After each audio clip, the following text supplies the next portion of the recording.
My good people, now welcome back again to Anointed Lady TV. We don't come your screen with breaking news. We don't come back again with another legit intel on the things and things they go on for inside with nation Nigeria. And the cocoa now be say, based on how things still work for inside with nation, based on political activities where they happen for inside the country, and most especially with the way the All Progressive Congress they do things nowadays, it indicates say our President Bola Ahmed Tinubu don consolidate power ahead of the 2027 general elections. And right now, the opposition parties are not opposing at all. They appear to be weak. They appear to be distracted. It comes as if they play with the internal conflict that happen for the PDP and the other agbese wey dey sub for inside the Labour Party. It just be as if these men never even dey serious to stand against the ruling All Progressive Congress. And the APC in question self, they are not even bothered at all. You know, they bother them. Because say the unseriousness of other opposition parties, the unpreparedness is actually in their benefit. Now, men wey sabi for inside we nation Nigeria, what we call experts, they don't come outside now they yarn. Say this consolidation of power so under our President Bola Ahmed Tinubu, it mirror the dominance of the People's Democratic Party during the Obasanjo era. And no be lie, my good people. The 2003 elections under the Obasanjo-led administration were a watershed moment in the political history of this our green country, will be Nigeria. And no be lie, that time the People's Democratic Party then secure an overwhelming majority in the national legislature, and they can't even win most state governorships. That time it come back as if no party fit oppose them because they reduce all opposition parties to a shadow of their former selves. Now, ahead of the general elections we go stop for inside the year 2027, the All Progressive Congress under the administration of our President Bola Ahmed Tinubu, it appear to dey follow a similar playbook. Opposition figures now don dey defect in mass. All of them now don dey watch out more for their own party. They come the ruling party, wey be the APC. And the reasons why they defect from their own party is plenty well. If not be political relevance where they entice them to want to join the ruling party, like they want to be men that matters, it could be because of financial incentives. And if not for financial incentives or political relevance, it could be because of promise of patronage. And as I'm talking to you right now, my good people, many opposition leaders, they don't face pressure from their constituents. Men now with the reason, say if the last can align with the ruling All Progressive Congress, that's not pathway to resources and opportunities. So based on say things and things they ground where they go benefit from them. Now why they pressure their leaders when they join the ruling All Progressive Congress? And right now, my good people, men will still sabi will be political analysts, they don't still the yarn.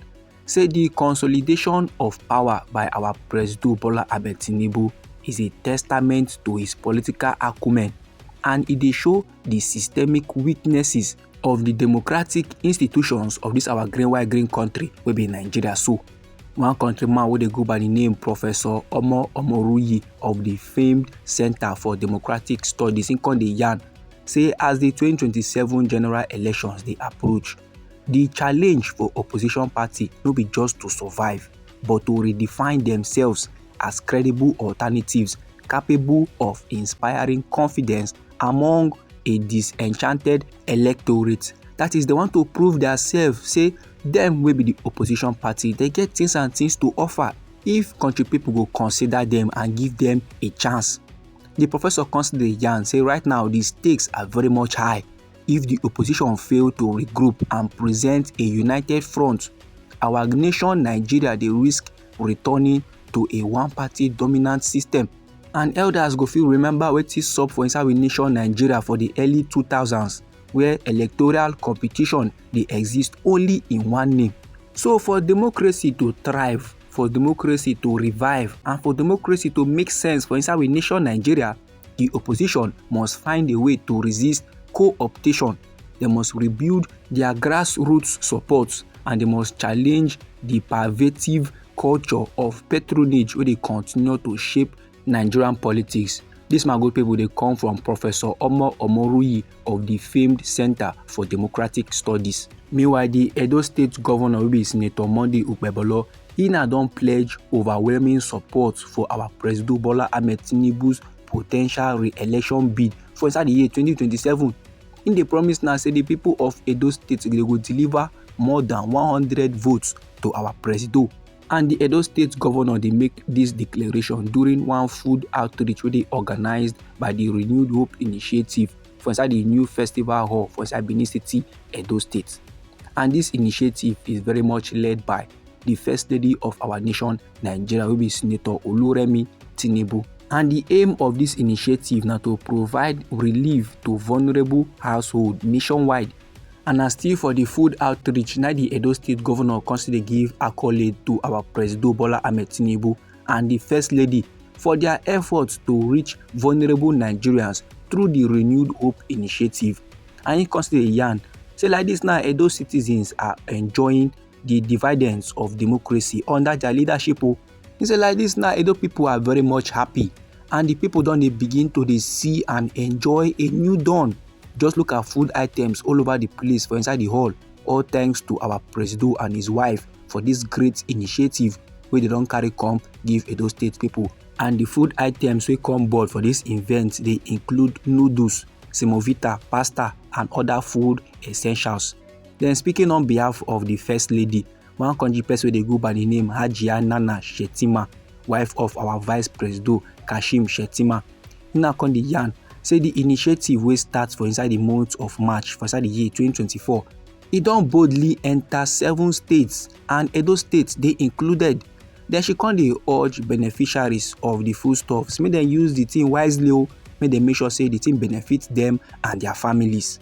Then she come still give accolade to the Edo State governor for his developmental strides and support for the Renewed Hope Initiative programs for inside Edo State.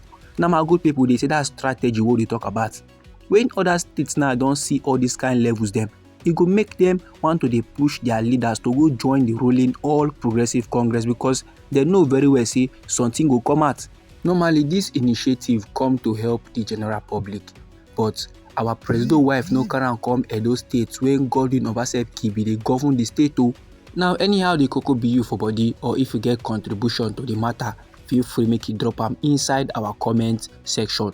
No say now we be Anointed Lady TV. Our hobby now to dey give on a legit intel on the things and things where they go on for inside we nation Nigeria. So if you like our updates and you would like to receive more, try make you subscribe to our channel and try make you put on the notification bell, so that as we dey bring more news they come, now you go first receive the intel and you go even get them sharp. And try make it dey share the news to your family and friends, so that them too they go know wetin dey sup for inside we nation Nigeria. And they come your side again with another legit intel for you, my good people. Try make it no go anywhere.